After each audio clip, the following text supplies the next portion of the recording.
आइए जानते हैं आज की कुछ प्रमुख अंतर्राष्ट्रीय खबरों को। पहले एक नजर आज की हेडलाइंस पर।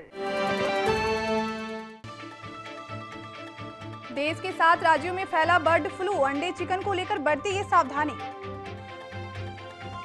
महाराष्ट्र में संक्रमण से मरने वालों का आंकड़ा 50,000 के पार, दुनिया का पहला राज्य जहां इतने लोगों ने जान गंवाई। करनाल में बवाल के बाद सीएम खट्टर का महापंचायत रद्द, पुलिस ने किसानों पर किया लाठीचार्ज, आंसू गैस के गोले भी छोड़े। रॉपर जेल अधीक्षक का मुख्तार अंसारी को यूपी भेजने से इनकार, कहा सुप्रीम कोर्ट में दाखिल कर देंगे जवाब। पीएम किसान सम्मान योजना के 1364 करोड़ रुपए उन किसानों को मिले जो स्कीम की कैटेगरी में ही नहीं। भंडारा जिला अस्पताल पहुंचे मुख्यमंत्री ठाकरे, कहा लापरवाही की जांच की जाएगी। ट्रंप की विदाई, दूसरे महाभियोग की आशंका और न्यूक्लियर बटन को लेकर सवाल। देर रात अंधेरे में डूबा पूरा पाकिस्तान, इस्लामाबाद से लेकर लाहौर तक बत्ती गुल। दीपिका पादुकोण ने ऋतिक रोशन संग किया फिल्म फाइटर का ऐलान, कहा सपने सच होते हैं। रंगभेदी टिप्पणी पर भड़की कोहली, कहा बाउंड्री लाइन पर उपद्रवी बर्ताव की हद पार। देश के कई राज्यों में बर्ड फ्लू का प्रकोप बढ़ गया है। केंद्र सरकार का कहना है कि उत्तर प्रदेश में बर्ड फ्लू के प्रकोप की पुष्टि होने के साथ ही इससे प्रभावित राज्यों की कुल संख्या बढ़कर 7 हो गई है। देश में अब तक 1200 पक्षियों की मौत हो चुकी है। केंद्र ने कहा कि दिल्ली, चंडीगढ़ और महाराष्ट्र में बर्ड फ्लू की पुष्टि अभी नहीं हुई है। इन स्थानों के लिए गए नमूने जांच के लिए भेजे गए हैं। उत्तर प्रदेश के अलावा जिन 6 राज्यों में बर्ड फ्लू की पुष्टि हुई है उनमें केरल, राजस्थान, मध्य प्रदेश, हिमाचल प्रदेश, हरियाणा और गुजरात शामिल हैं। मत्स्य पालन, पशुपालन एवं डेयरी मंत्रालय ने एक बयान में कहा कि अब तक 7 राज्यों में इस रोग की पुष्टि हुई है। विभाग ने प्रभावित राज्यों को परामर्श जारी किया है ताकि रोग और अधिक फैलने से रोका जा सके।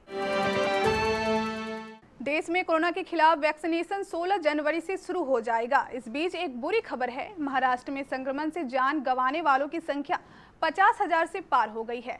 पिछले 24 घंटे के अंदर राज्य में 57 लोगों की जान चली गई है। इसी के साथ मरने वालों का आंकड़ा 50,027 हो गया है। पूरी दुनिया में महाराष्ट्र इकलौता ऐसा राज्य है जहां 50,000 से ज्यादा लोगों की मौत हुई है। दूसरे नंबर पर अमेरिका का न्यूयॉर्क स्टेट है, यहाँ 39,298 मौतें हुई हैं। हरियाणा के करनाल में प्रदर्शनकारी किसानों और पुलिस के बीच भिड़ंत के बीच मचे बवाल के बाद मुख्यमंत्री मनोहर लाल खट्टर का किसान महापंचायत कार्यक्रम रद्द कर दिया गया है। करनाल में मुख्यमंत्री मनोहर लाल खट्टर के कार्यक्रम का विरोध कर रहे प्रदर्शनकारी किसानों पर पुलिस ने लाठीचार्ज किया था, वाटर कैनन का इस्तेमाल किया था। इतना ही नहीं, प्रदर्शनकारी किसानों का तीतर बीतर करने के लिए आंसू गैस के गोले छोड़े हैं। मुख्यमंत्री के जहां लैंड करने वाले थे उसके हेलीपैड को नुकसान पहुंचाया गया। कार्यक्रम स्थल पर तोड़फोड़ की भी सूचना है। उत्तर प्रदेश की योगी आदित्यनाथ सरकार की माफिया विधायक मुख्तार अंसारी को कोर्ट में विचाराधीन मामले में पेश कराने की योजना पर पंजाब के रॉपर जिले की पुलिस तथा रॉपर जेल के अधीक्षक ने पानी फेर दिया है। सुप्रीम कोर्ट से नोटिस जारी होने के बाद मुख्तार अंसारी को लेने गई गाजीपुर की पुलिस को निराश होना पड़ा। रॉपर के जेल अधीक्षक ने सुप्रीम कोर्ट का नोटिस लेने के बाद जवाब दाखिल करने की योजना बनाकर गाजीपुर पुलिस को खाली हाथ भेज दिया। प्रधानमंत्री किसान सम्मान निधि योजना के तहत 20,48,000 गलत लोगों को 1,364 करोड़ रुपए का भुगतान कर दिया गया। इस बात का खुलासा राइट टू इन्फॉर्मेशन से मांगी गई जानकारी से हुआ। ये जानकारी कॉमनवेल्थ ह्यूमन राइट्स इनिशिएटिव से जुड़े वेंकटेश नायक ने मांगी थी।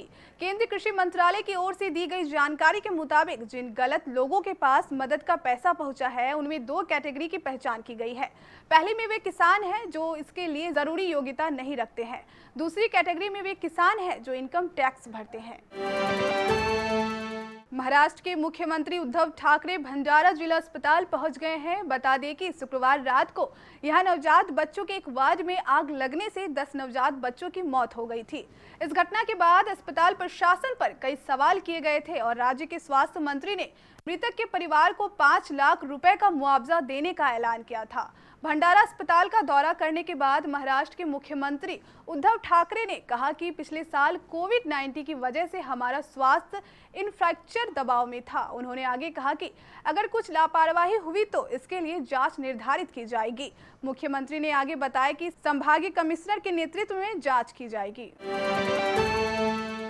ट्रंप के समर्थकों द्वारा कैपिटल बिल्डिंग पर हमला किए जाने के बाद राष्ट्रपति डोनाल्ड ट्रंप को व्हाइट हाउस में अपने ही समर्थकों की बेरुखी का सामना करना पड़ रहा है। कई रिपब्लिकन सीनेटर अब उनके समर्थन में खड़े होने को तैयार नहीं है और ट्रंप द्वारा नियुक्त किए गए कुछ लोगों ने उस घटना के बाद इस्तीफा दे दिया है। तय कार्यक्रम के अनुसार अमेरिका के 45वें राष्ट्रपति डोनाल्ड ट्रंप को 20 जनवरी के दिन व्हाइट हाउस छोड़ना है और उसी दिन अमेरिका के नवनिर्वाचित राष्ट्रपति जो बाइडेन कार्यभार लेंगे। लेकिन कैपिटल बिल्डिंग में हुई हिंसा के बाद डेमोक्रेट नेता इंतजार के लिए तैयार नहीं है।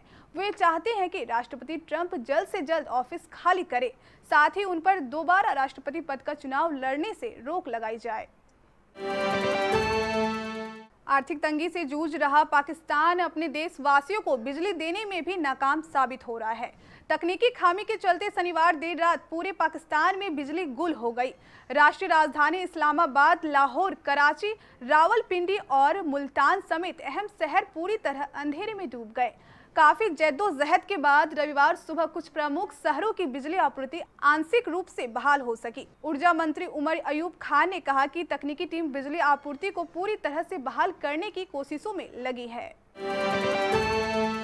फैंस के सब्र की परीक्षा लेने के बाद आखिरकार दीपिका पादुकोण और ऋतिक रोशन ने अपनी अगली फिल्म फाइटर की घोषणा कर दी है। ऋतिक रोशन ने भी जन्मदिन पर फैंस को सरप्राइज दिया है। फिल्म का ट्रेलर रिलीज करते हुए उन्होंने फैंस को बताया कि वह और दीपिका पादुकोण 7 फिल्में में नजर आने वाले हैं। इस फिल्म का निर्देशन सिद्धार्थ आनंद करेंगे। दीपिका पादुकोण ने ट्रेलर शेयर करते हुए लिखा है, सपने वाकई में सच होते हैं। बता दें कि ये फिल्म अगले साल सितंबर 2022 में रिलीज होगी। जल्द ही दोनों फिल्म की शूटिंग शुरू करेंगे। कुछ दिनों पहले ही दीपिका पादुकोण, अनन्या पांडे और सिद्धार्थ चतुर्वेदी सुकून बन्ना के फिल्म की शूटिंग खत्म करके फ्री हुए हैं। हालांकि सुकून बन्ना ने अभी तक फिल्म के नाम की घोषणा नहीं की है। टीम इंडिया के तेज गेंदबाज मोहम्मद सिराज को ऑस्ट्रेलिया के खिलाफ सिडनी टेस्ट मैच के चौथे दिन एक बार फिर नस्लीय टिप्पणी का सामना करना पड़ा है। टीम इंडिया के सूत्रों ने मैच के बाद बड़ा खुलासा करते हुए कहा है कि ऑस्ट्रेलियाई दर्शकों ने मोहम्मद सिराज को ब्राउन डॉग कहा था। भारत ऑस्ट्रेलिया के बीच सिडनी में खेले जा रहे तीसरे टेस्ट में रंगभेदी टिप्पणी का मामला तूल पकड़ता जा रहा है। तेज गेंदबाज मोहम्मद सिराज पर दर्शकों द्वारा की गई रंगभेदी टिप्पणी पर टीम इंडिया के कप्तान विराट कोहली ने कड़ी आपत्ति जताई है। उन्होंने अपना गुस्सा ट्विटर पर जाहिर किया है। कोहली ने कहा, नस्लीय कमेंट बिल्कुल भी मंजूर नहीं है। बाउंड्री लाइन पर वास्तव में उपद्रवी व्यवहार की हद पार की जा रही है। मैदान पर ऐसा होते देखना दुखद है। नाराज कोहली ने कहा, इस मामले को पूरी गंभीरता के साथ देखने की जरूरत है और ऐसे लोगों के खिलाफ कड़ी कार्रवाई करके उदाहरण पेश करना चाहिए।